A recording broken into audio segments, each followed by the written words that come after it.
नमस्कार। राज्य शिक्षा शोध एवं प्रशिक्षण परिषद बिहार पटना में आप सबका स्वागत है। प्यारे बच्चों, आज की कक्षा में हम लोग बात करने वाले हैं बीजीय व्यंजक पर, जिससे छोटा मोटा मुलाकात जान पहचान आपको पिछली कक्षा में भी हुई है। बीजीय व्यंजक बच्चों वस्तुतः पूरा जो बीज गणित है, अलजेब्रा जिसे हम कह रहे हैं, उसके केंद्रीय में है, केंद्र में है, सेंटर में है। इस बीजीय व्यंजक के इर्द गिर्द ही आपको पूरा बीज गणित घूमता है या घूमेगा। अतः इसे थोड़े अच्छे से हम लोग समझेंगे। बहुत ही आसान है बीजीय व्यंजक। हम पूर्व कक्षा में छोटे छोटे व्यंजक जैसे 2x, x बराबर 5, 3x बराबर 18, 2x + 3, 5 - 4, ऐसे बहुत सारे सरल व्यंजक देखे हैं। आपसे जान पहचान हुआ है इसकी। अब ये जो बीजीय व्यंजक हैं, इसमें क्या क्या होता है ये तो आपको पता है। इसमें दो प्रकार के मुख्य रूप से पद, चर और अचर का समावेशन होता है। हम बात कर रहे हैं चर पद का, जिसे वेरिएबल कहते हैं, और एक पद होता है अचर पद, जिसे कांस्टेंट कहते हैं। अब चर और अचर क्या है, बिल्कुल आपको पता है, पूर्व की कक्षा में आपने जाना है। आइए तेजी से एक रिकैप कर लें। चर का मतलब हो गया वैसे पद, वैसी राशियां जिसका मान बदलते रहता हो। कभी कुछ मान है, अगले प्रश्न में कुछ और हो जाएगा। ऐसी जो राशियां होती है, इसे मुख्य रूप से हम लोग अंग्रेजी के अल्फ़ाबेट से A, B, X, Y, Z, T, U, V ऐसे अक्षरों से डिनोट करते हैं। और अचर क्या होता है? अचर अर्थात कांस्टेंट वैसी राशियां जिसका मान कभी नहीं बदलता है, जैसे 5, जैसे -3, -1400, 1/11। ऐसी जो राशियां हैं, ये इन राशियों का मान कभी नहीं बदलता है। किसी भी प्रश्न में बनाइएगा तो 5 का अर्थ 5 ही होता है, लेकिन x का मान किसी प्रश्न में हो सकता है -1/2 आ जाए, किसी में 5 आ जाएगा, किसी में 4 रहेगा। तो इन सब का वैल्यू या मान प्रश्न दर प्रश्न बदलता रहता है। इसीलिए इसे हम लोग चर राशियां, वेरिएबल्स बोलते हैं। जबकि ये जो फिक्स नंबर्स हैं, इसे हम लोग अचर या कांस्टेंट कहते हैं। ये चर और अचर दोनों जब एक साथ मिलेंगे, दोनों का जब समायोजन होगा, विभिन्न प्रकार की गणितीय संक्रियाओं जैसे प्लस, माइनस, गुणा, भाग, और इस प्रकार से जब जुड़ेंगे, तब जाकर बनते हैं बीजीय व्यंजक। हम लोग बात कर रहे हैं कि बीजीय व्यंजक कैसे बनते हैं, इसका निर्माण कैसे होता है। तो इसके निर्माण में दो प्रकार की राशियां लगती हैं, चर और अचर। जैसे हम 5 और x का गुणा कर दिए तो हमें क्या प्राप्त हो गया? 5x। अब ये एक बीजीय व्यंजक हो गया। ठीक है, इसमें वेरिएबल भी आ गया और कांस्टेंट भी आ गया। यदि हमने लिख दिया है 2t, जोड़ घटाव के साथ एक और कुछ जोड़ दिया u, ये सब बीजीय व्यंजक हो गए। अर्थात बीजीय व्यंजक में क्या हो रहा है? चर, अचर और गणितीय संक्रिया, मतलब प्लस, माइनस, मल्टीप्लाई, डिवाइड इत्यादि से जब उसे हम समायोजित कर देते हैं, उसके साथ जब मिला देते हैं, इस प्रकार से जो पूरा तैयार हुआ पकवान आपका बन करके, उसे ही हम लोग नाम देते हैं अलजेब्रिक एक्सप्रेशन, बीजीय व्यंजक। जैसे कोई चर राशि हमने ले लिया y, अचर ले लिया 2 और इसके साथ इसका गुणा कर दिए, और इसके गुणनफल में अब हम कुछ जोड़ देते हैं 7। इस प्रकार हमने प्राप्त किया 2y + 7। ये जो प्राप्त हुआ आपको, यही है बीजीय व्यंजक। और ऐसे ऐसे व्यंजकों से आपने पीछे मुलाकात की है, पीछे भेंट वार्ता आपकी हुई है। जैसे हम कह दें कि चार राशि लिए हैं x, इसको x से ही गुणा कर दिया, इसका भी गुणा 3 से कर दिया। इसके बाद घटाव की संक्रिया हमने ले ली 2 का गुणा y से और x से।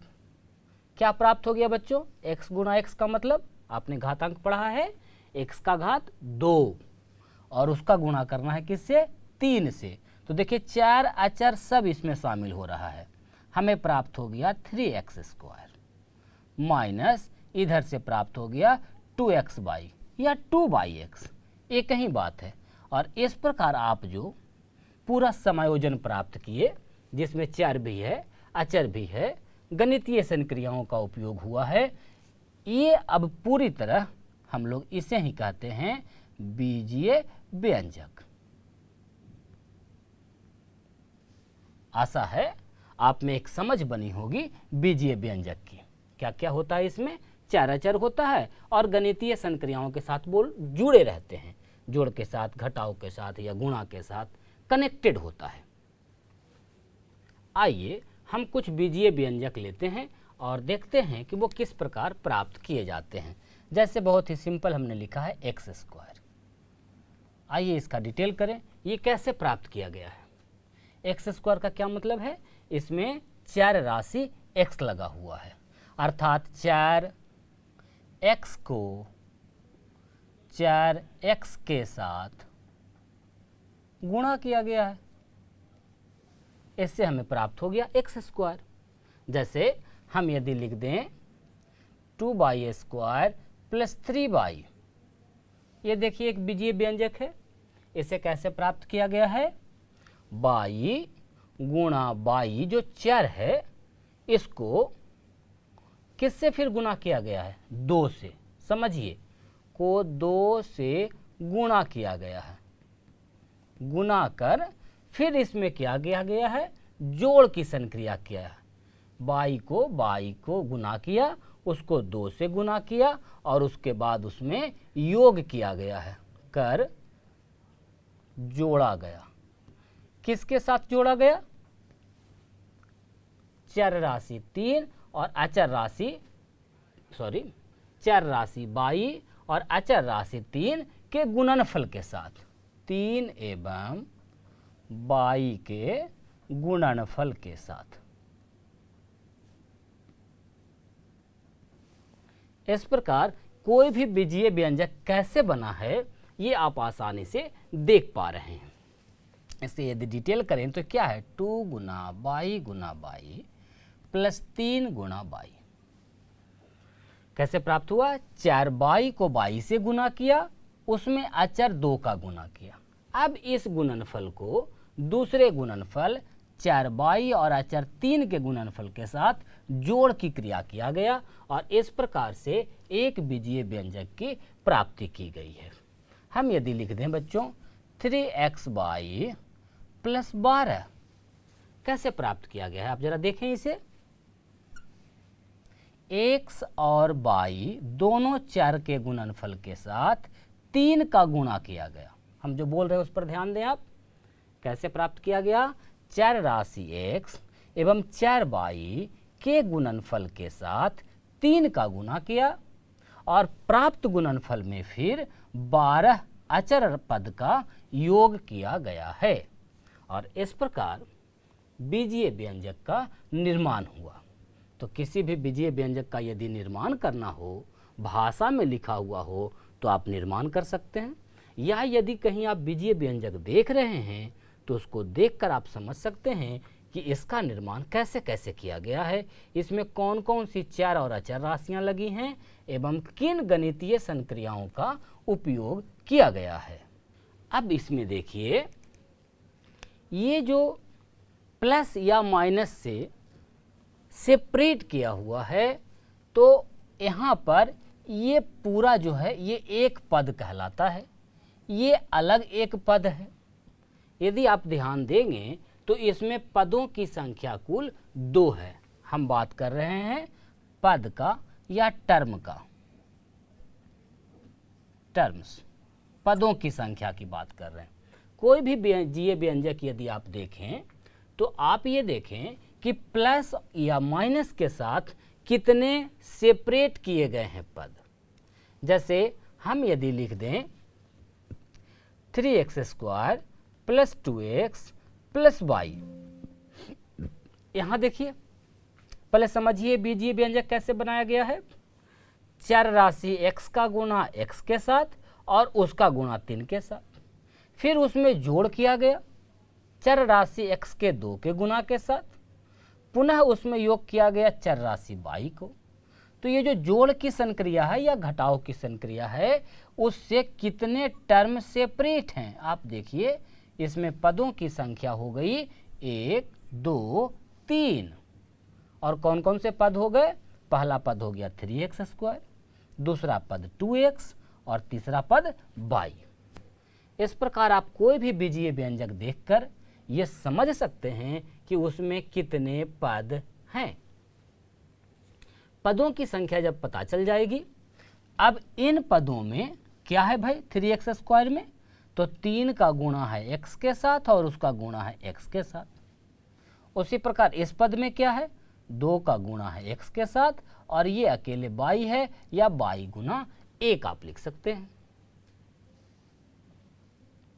इस प्रकार किसी भी बीजीय व्यंजक में यदि बीच में माइनस भी लगा रहे, जैसे लिखा हुआ है 2z माइनस 3x, तो ठीक है घटाव से है सेपरेट, और इसमें भी पदों की संख्या कितनी हो गई 2 हो गई। एक पद हो गया 2z और एक पद हो गया 3x।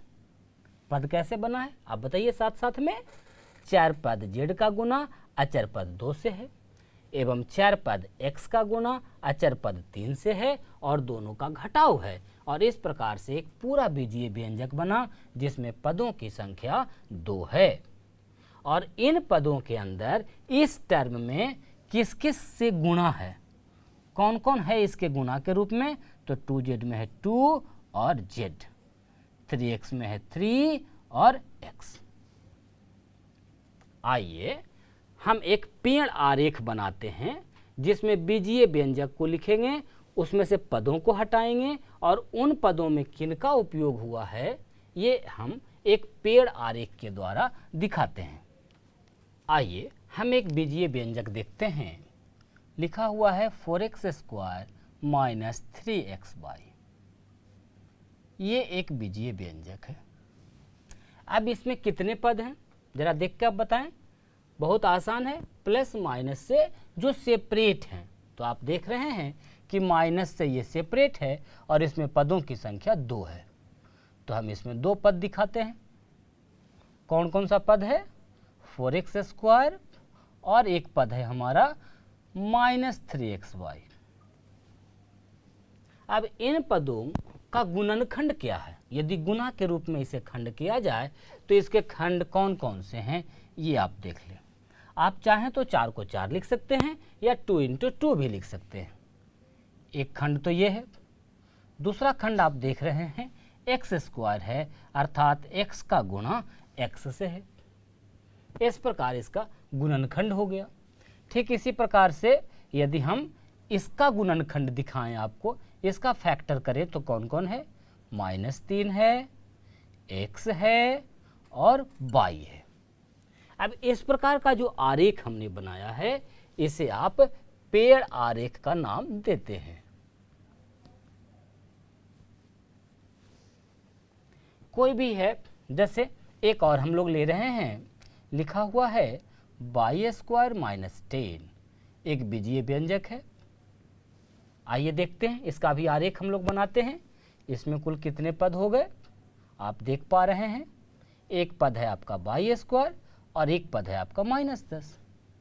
यदि आप इसका गुणनखंड करें तो क्या हो जाएगा, किए गए गुणनखंड को डॉटेड लाइन से दिखाएं, y गुणा y, और -10 के साथ आप चाहें तो गुणनखंड कर सकते हैं, -1 गुणा 2 गुणा 5।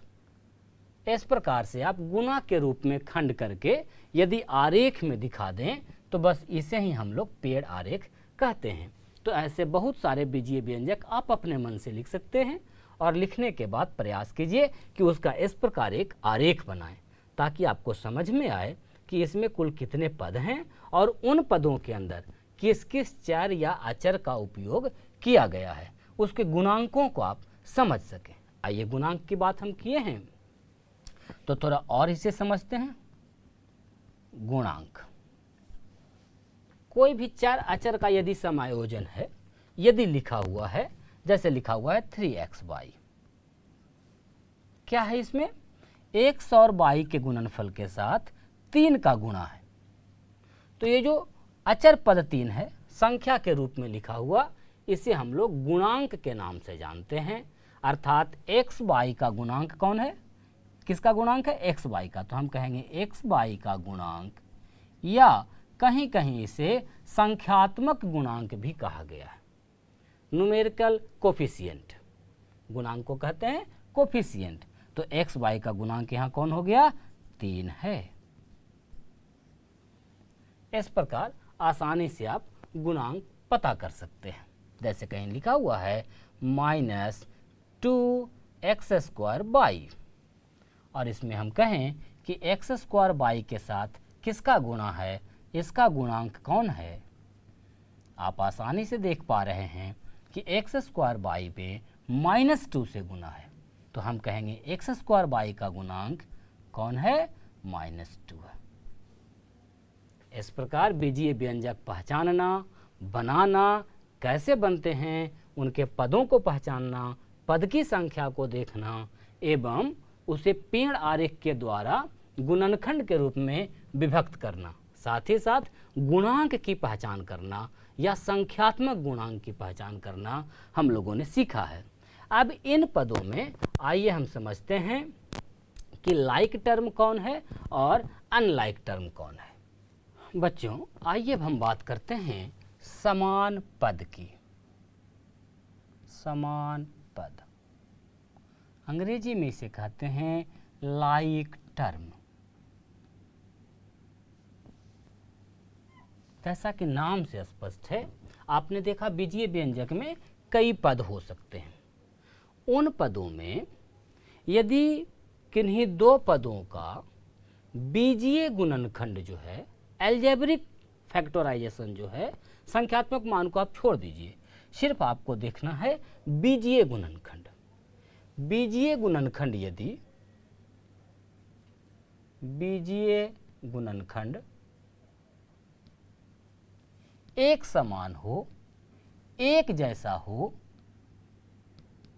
तो वैसी स्थिति में वैसे पद को हम समान पद या लाइक टर्म के नाम से जानते हैं। जैसे हमारा लिखा हुआ है 2xy एवं 3xy, इन दोनों पदों की हमें तुलना करना है कि ये समान पद है या नहीं। तो जो संख्यात्मक गुणांक है, न्यूमेरिकल जो कोफिशिएंट है, उसकी बात हम नहीं कर रहे हैं, उसको छोड़ देना है। इसका जो बीजीय भाग है, बीजीय पार्ट है, एल्जेब्रिक पार्ट है, इसके गुणनखंड को आप देखें x गुणा y, इसके गुणनखंड को देखें x गुणा y। यदि ये दोनों एक समान है, एक जैसा है, हूबहू है, तो ऐसे दोनों पदों को हम समान पद या लाइक टर्म कहते हैं। एक्स बाई बाई एक्स एक ही बात है, ये आप समझ रहे हैं क्रम विनिमय नियम के हिसाब से। तो लाइक टर्म में आपको क्या देखना है, अंक गणितीय गुणांक को छोड़ दीजिए, संख्यात्मक गुणांक को छोड़ दीजिए और बीजीय गुणनखंड पर फोकस कीजिए। वो एक समान होना चाहिए। यदि घात का उपयोग हुआ है तो घात भी एक समान होना चाहिए, तब उसे हम लोग समान पद कहते हैं। जैसे कहीं लिखा हुआ है x² बाई एवं 2x² हम बात कर रहे हैं x² बाई है और 2x² है, क्या ये समान पद हैं? इसकी जांच के लिए हम क्या करते हैं, अभी आपको बताए बीजीय गुणनखंड एक समान होना चाहिए। इसका बीजीय गुणनखंड है x गुना बाई और इसका बीजीय गुणनखंड है x गुना बाई। आप क्या देख पा रहे हैं, क्या ये दोनों गुणनखंड एक ही जैसा हूबहू है? यदि आपका उत्तर हाँ है तब तो इसे हम समान पद कहेंगे।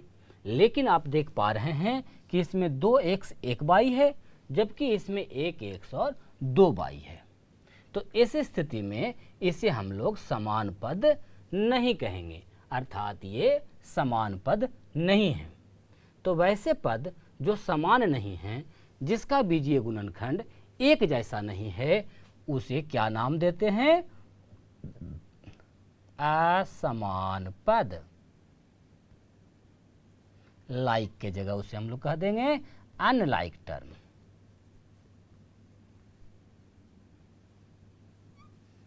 असमान पद काफी आसानी से आप पहचान पाइएगा। हमें लगता है अब इसके लिए भी एग्जाम्पल देने की आपको जरूरत नहीं है। कोई भी बीजीय व्यंजक लीजिए, उसके 2 पद लें आप और उनका बीजीय गुणनखंड कीजिए। यदि वो एक समान है तो ठीक है, समान पद, और यदि एक समान नहीं है तो असमान पद, अनलाइक टर्म हो गया। पहचान पाएंगे आप? आइए अब हम इसी पर आधारित और भी बातचीत करते हैं। आइए हम एक संख्या लिखते हैं 4। क्या यह एक बीजीय व्यंजक है? बिल्कुल, यह एक बीजीय व्यंजक है। आप कहेंगे सर इसमें तो चर और अचर का कोई मेल नहीं है। है, सब कुछ है, चर भी है और अचर भी है। अचर पद तो आपको दिख रहा है। आप चाहें तो इसे हम लिख सकते हैं 4 × x⁻0। वही बात है। तो सिर्फ यदि कोई संख्या लिखा हुआ है तो वह भी एक बीजीय व्यंजक है। हम लिखते हैं 3m²। क्या यह एक बीजीय व्यंजक है? बिल्कुल है। अब आप पहचान पा रहे हैं। और इसमें पदों की संख्या कितनी है आप जरा देख के बताएं। इसके साथ कुछ भी जोड़ या घटाव के साथ सेपरेट नहीं है, अकेले है ये। तो हम कहेंगे कि इस बीजीय व्यंजक में पदों की संख्या कितनी है? 1 है। हम लिख देते हैं सिर्फ z। हमने लिख दिया 2t। ये जितने भी बीजीय व्यंजक देख रहे हैं आप, इसमें पदों की संख्या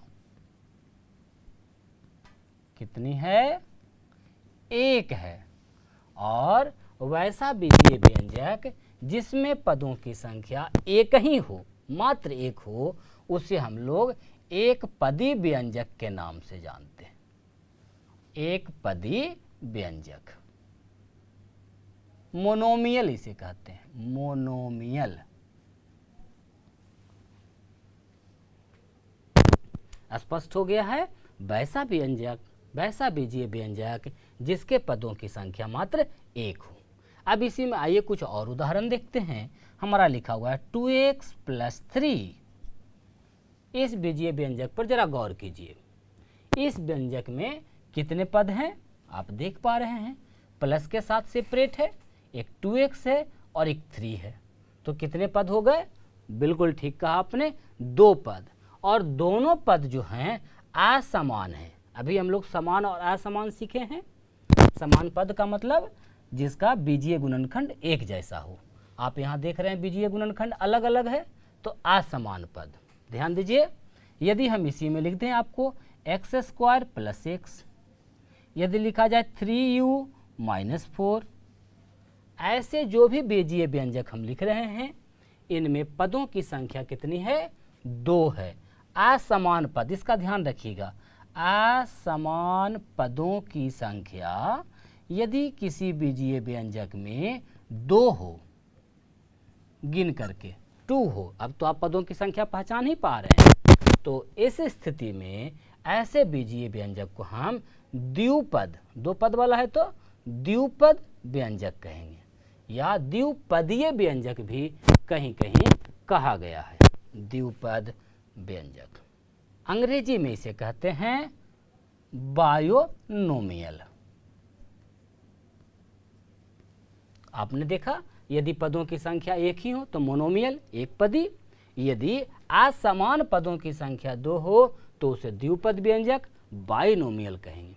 ये असमान पद को आइए थोड़ा हम और समझते हैं। यदि हम इस प्रकार लिख दें बच्चों 2x + 3x, देखिए अब बताइए क्या इसमें पदों की संख्या 2 है? दिख तो रहा है, लेकिन वस्तुतः इसका जो बीजीय गुणनखंड है वो बिल्कुल एक समान है, अर्थात यह समान पद है। तो ऐसी स्थिति में इसे हम लोग द्विपद व्यंजक नहीं कहेंगे। क्यों?